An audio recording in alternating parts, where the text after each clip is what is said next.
ಜೀವನೇನೆ ಜೀವನೇನೆ ಜೀವವೇ ಹೋಗಿ ಬಂದರು ಜೀವನೇನೆ ಜೀವನೇನೆ ಈ ಉಸಿರು ನಿಂತೆ ಹೋದರು.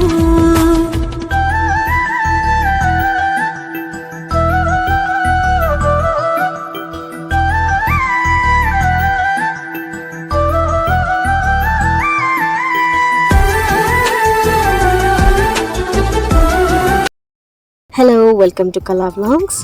ಸೊ ಇಲ್ಲಿ ನೀವು ನೋಡ್ತಾ ಇರೋ ಅಜ್ಜಿ ಬಂದ್ಬಿಟ್ಟು ಇವ್ರಿಗೆ 100+ ಇಯರ್ಸ್ ಆಗೋಗಿದೆ ಆಲ್ರೆಡಿ.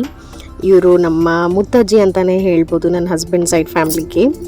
ಸೊ ಇವರಿಗೆ ಇವಾಗ ಆ್ಯಕ್ಚುಲಿ ಕಣ್ಣಷ್ಟು ಸರಿಯಾಗಿ ಕಾಣಲ್ಲ, ಬಟ್ ಆದ್ರೂ ಎಲ್ಲರೂ ಗುರ್ತು ಹಿಡಿತಾರೆ. ನಮ್ಮ ಮಕ್ಕಳನ್ನು ಕೂಡ ಅವ್ರು ಗುರ್ತು ಹಿಡಿತಾರೆ, ಮಾತಾಡಿಸ್ತಾರೆ, ವಿಚಾರಿಸ್ಕೊತಾರೆ. ಮನೆಗೆ ಬಂದವರೆಲ್ಲ ಅತಿಥಿಗಳನ್ನ ಊಟ ಮಾಡಿದ್ರಾ ಅಥವಾ ಯಾವಾಗ ಬಂದ್ವಿ ಆ ಥರ ಎಲ್ಲ ಕೇಳಿಬಿಟ್ಟು ತುಂಬ ಚೆನ್ನಾಗಿ ವಿಚಾರಿಸ್ಕೋತಾರೆ.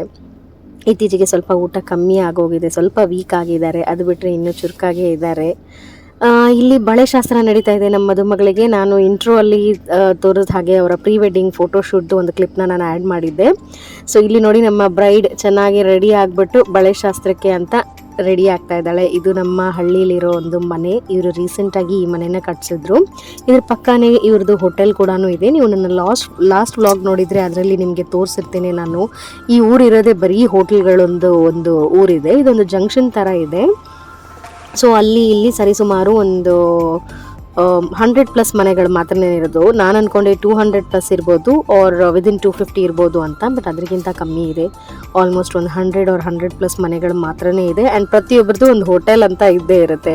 ಐದರ್ ಅಲ್ಲಿ ಒಂದು ಟೀ, ಕಾಫಿ, ಬ್ರೆಡ್, ಬನ್ ಅಂತಾದ್ರೂ ಏನಾದರೂ ಮಾರ್ತಾ ಇರ್ತಾರೆ, ಅಥವಾ ಪೂರಿನೋ ಅಥವಾ ನಮ್ಮ ಕಡೆ ಮಂಡಾಳ ಒಗ್ಗರಣೆ ಅಂತ ಏನು ಹೇಳ್ತೀವೋ ಅದನ್ನೋ, ಚುರುಮುರಿ ಅಂತನೋ ಏನೋ ಒಂದು ಚಿಕ್ಕ ಪುಟ್ಟದ್ದು.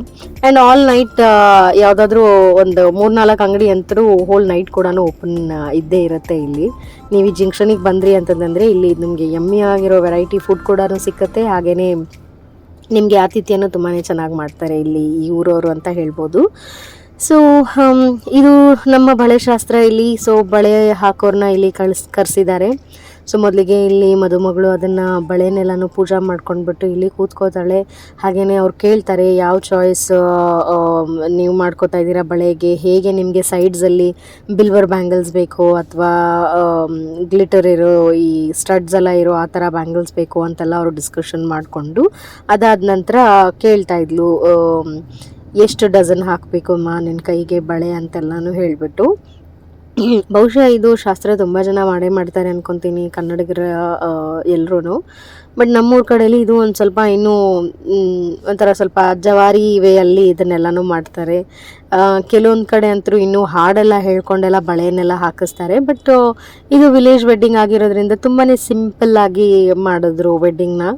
ಬಟ್ ತುಂಬಾ ಸ್ವೀಟಾಗಿ ಎಲ್ಲರೂ ಇವರು ಮನೇಲಿ ಕರೆಸ್ಕೊಂಡು ಫ್ಯಾಮ್ಲಿನ ತುಂಬ ಪ್ರೈವೇಟಾಗಿ ಒಂದು ಚಿಕ್ಕ ಸೆರೆಮನಿ ಮಾಡಿಕೊಂಡ್ರು ಬಳೆ ಶಾಸ್ತ್ರದ್ದು. ಹಾಗೆಯೇ ಇದಾದ ನಂತರ ಅಂತೂ ಸಾಯಂಕಾಲ ನಾವು ತುಂಬಾ ಸಿಂಗಿಂಗು ಅದೆಲ್ಲನೂ ಮಾಡಿದ್ವಿ. ಅರಿಶಿನ ಶಾಸ್ತ್ರ ಎಲ್ಲ ಕೂಡ ಇತ್ತು. ಬಟ್ ಎಲ್ಲರೂ ಪ್ರತಿಯೊಬ್ಬರು ಮಕ್ಕಳಿಂದ ಹಿಡಿದು ಮುದುಕರ ತನಕನೂ ಎಲ್ಲರೂ ಎಂಜಾಯ್ ಮಾಡಿದ್ರು. ಇದು ನೋಡಿದ್ರೆ ನನಗೆ ಅತ್ತೆ ಮನೆ, ಬಟ್ ನಿಜ ಹೇಳಬೇಕು ಅಂತಂದರೆ ನನಗೆ ಆ ಫೀಲ್ ಇಲ್ಲವೇ ಇಲ್ಲ ನಾನು ಅತ್ತೆ ಮನೇಲಿ ಇದ್ದೀನಿ ಅಂತ ಅನ್ನೋದು. ಯಾಕಂದರೆ ಅಷ್ಟು ಚೆನ್ನಾಗಿ ನೋಡ್ಕೊತಾರೆ ಇಲ್ಲಿರೋ ಪ್ರತಿಯೊಬ್ಬರೂ. ಸೊ ಇಲ್ಲಿ ನೀವು ನೋಡ್ಬೋದು ಪುಟ್ಟ ಮಕ್ಕಳಿಗೂ ಅಷ್ಟೇ ಸಂಭ್ರಮದಿಂದ ಅವ್ರ ಕೈಗಳಿಗೂ ಬೇಕಾದಂಥ ಬಳೆಗಳನ್ನು ಇವರು ತಂದಿರ್ತಾರೆ. ಬಟ್ ನಮ್ಮ ಒಂದು ಕಡೆ ಏನು ವಿಶೇಷ ಅಂದರೆ ಹಸಿರು ಬಳೆನೇ ಧರಿಸ್ಬೇಕು ನಾವು. ಯೂಶ್ವಲಿ ಕೆಲವೊಬ್ಬರು ಈಗಿನ ಜನಗಳು ಸ್ವಲ್ಪ ಕಲರ್ ಬಳೆಗಳನ್ನು ಪ್ರಿಫರ್ ಮಾಡ್ತಾರೆ. ಬಟ್ ಶಾಸ್ತ್ರಕ್ಕೆ ನಾವಿಲ್ಲಿ ಹಸಿರು ಬಳೆನೇ ಹಾಕೋತೀವಿ. ಮದುವೆ ಮುಗಿಯೋ ತನಕನೂ ಪ್ರತಿಯೊಬ್ಬರು ಯಾರು ಈ ಹಸಿರು ಬಳೆನ ಧರಿಸಿರ್ತಾರೋ ಅದನ್ನು ಬಿಚ್ಚೋ ಹಾಗಿರಲ್ಲ. ಸೊ ಹಾಗಾಗಿ ಪ್ರತಿಯೊಬ್ಬರೂ ಅವ್ರಿಗೆ ಎಷ್ಟು ಬೇಕು ಅಷ್ಟು ಬಳೆನ ಆಯ್ಕೆ ಮಾಡಿಕೊಂಡು ಹಾಕೋತಾರೆ. ಅವ್ರ ಹತ್ರ ಪ್ರತಿಯೊಂದು ಸೈಜ್ ಬಳೆನೂ ಇರುತ್ತೆ. ಸೊ ಯೂಶ್ವಲಿ ಇದ್ರ ಜೊತೆಯಾಗಿಯೇ ಈ ಬಳೆ ಶಾಸ್ತ್ರ ಇದಾದ ತಕ್ಷಣವೇ ಸ್ವಲ್ಪ ಈ ಅರಿಶಿನ ಶಾಸ್ತ್ರ ಅದು ಎಲ್ಲನೂ ಇಟ್ಕೋತಾರೆ. ಬಟ್ ನಾವು ಸ್ವಲ್ಪ ಗ್ಯಾಪ್ ಕೊಟ್ವಿ. ಲೈಕ್ ಇದನ್ನೆಲ್ಲ ಮುಗಿಸ್ಕೊಳ್ಳೋಕ್ಕೆ ಬಳೆ ಶಾಸ್ತ್ರ ಅದೆಲ್ಲ ಆಲ್ಮೋಸ್ಟ್ ಒಂದು 4 o'clock ಹಂಗೆ ಆಗೋಯಿತು. ಸೊ ಸ್ವಲ್ಪ ಬ್ರೈಡ್ಗೆ ನಾವು ಬ್ರೇಕ್ ಕೊಟ್ಬಿಟ್ಟು ಸಾಯಂಕಾಲ ಅರಿಶಿನ ಶಾಸ್ತ್ರ ಮಾಡ್ಕೊಳ್ಳೋಣ ಅಂತ ಹೇಳಿಬಿಟ್ಟು ಡಿಸೈಡ್ ಮಾಡ್ಕೊಂಡ್ವಿ. ಇಲ್ಲಿ ನನ್ನ ಮಗಳಿಗೆ ಇದು ಆ್ಯಕ್ಚುಲಿ ಇದೆಲ್ಲ ತುಂಬ ಹೊಸ್ತು. ನಾವು ವೆಡ್ಡಿಂಗ್ಸ್ನ ಅಟೆಂಡ್ ಮಾಡಿದ್ದೀವಿ, ತುಂಬ ವೆಡ್ಡಿಂಗ್ಸ್ನ ನಮ್ಮ ಫ್ಯಾಮ್ಲಿಲಿ, ಬಟ್ ಆಲ್ಮೋಸ್ಟ್ ಆಲ್ ಬರೀ ರಿಸೆಪ್ಷನ್ ಹಾಗೆಯೇ ಮದುವೆಗೆ ಹೋಗೋ ಥರ ಆಗೋಗಿತ್ತು. ಬಟ್ ಇದೊಂದು it's a very special wedding ಅಂತ ಹೇಳ್ಬೋದು. ಸ್ಪೆಷಲ್ ಯಾಕಪ್ಪ ಅಂತಂದರೆ ನಾನು ಸ್ವಲ್ಪ ಮುಂಚೆ ನ್ಯಾರೋ ಮೈಂಡೆಡ್ ಆಗಿದ್ದೆ. ನ್ಯಾರೋ ಮೈಂಡೆಡ್ ಆ್ಯಸ್ ಇನ್ ನನಗೆ ನನ್ನ ಹಸ್ಬೆಂಡ್ ಹಳ್ಳಿಗಳಿಗೆಲ್ಲ ವಿಸಿಟ್ ಕೊಡೋದು ಅಷ್ಟೊಂದು ಇಷ್ಟ ಆಗ್ತಾ ಇರಲಿಲ್ಲ ಮುಂಚೆ. ಹಾಗಂತ ನಾನೇನು ತುಂಬ ಸಿಟೀಲಿ ಬೆಳೆದು ಬಂದವಳು ಅಂತ ನಾನು ಹೇಳಲ್ಲ. ಬಟ್ ಕೆಲವೊಂದು ನನ್ನ ಹಸ್ಬೆಂಡ್ ಊರುಗಳ ಕಡೆಯಲ್ಲಿ ಹೇಗಿದೆ ಅಂತಂದರೆ ವಾಶ್ರೂಮ್ ಹೋಗೋಕ್ಕೂ ಫೆಸಿಲಿಟೀಸ್ ಇರಲಿಲ್ಲ ಮುಂಚೆ.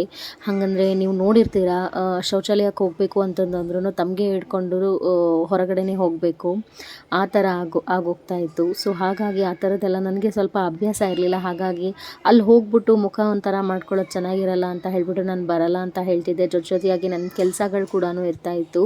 ಆಮೇಲೆ ನಾನು ತುಂಬ ಶಿಫ್ಟ್ಸಲ್ಲಿ ಕೂಡ ವರ್ಕ್ ಮಾಡ್ತಾಯಿದ್ದೆ. ಬಟ್ ಇವಾಗ ನಮಗೆ ವರ್ಕ್ ಫ್ರಮ್ ಹೋಮ್ ಇರೋದ್ರಿಂದ ಲಾಕ್ಡೌನ್ ಆದ ನಂತರ ಕೆಲವೊಂದು ಫಂಕ್ಷನ್ಸ್ಗಳನ್ನ ಅಟೆಂಡ್ ಮಾಡೋದು ಈಸಿ ಆಗೋಗಿದೆ. ಹಾಗೆಯೇ ನಾನು ಒಂದು ಸ್ವಲ್ಪ ಕೂತ್ಕೊಂಡು ಯೋಚನೆ ಮಾಡಿದೆ. I got married to this man knowing that he might have several relatives in the village ಅಲ್ವಾ. ಸೊ ಹಾಗಾಗಿ ಆ ಒಂದು ಅವರ ಒಂದು ಪ್ರಪಂಚ ಕೂಡ ನಾನು ನೋಡಬೇಕು, ಹಾಗೆ ಅಕ್ಸೆಪ್ಟ್ ಕೂಡ ಮಾಡ್ಕೋಬೇಕು. ನಾನು ಹೀಗೆ ಇರ್ತೀನಿ ಹಾಗೆ ಇರ್ತೀನಿ ಅಂತಂದ್ರೆಲ್ಲ ಆಗಲ್ಲ.